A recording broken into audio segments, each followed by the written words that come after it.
Sir, my name is Vijay Mohan, Chief Operating Officer, Infotech HL Limited, Bangalore.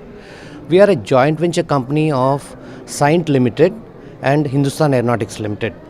We have both the premier companies' strengths being merged to a joint venture in which we will be able to handle engineering services, technical publications, aftermarket services, and manufacturing program management.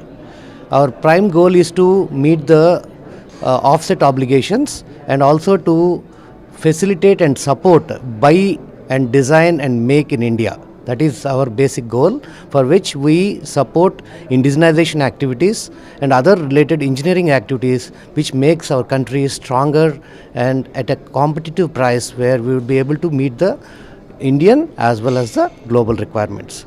Our mission is to ensure that this country is going to take to the next level of owning the designs and also facilitate in manufacturing.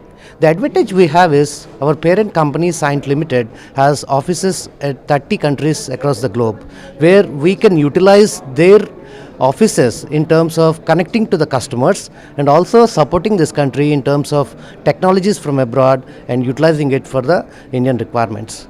So my submission to you is that we are here to support the aerospace and defense needs, and we will put our heart and soul to ensure that we make sure that the design and build dream of India comes true very soon. Thank you.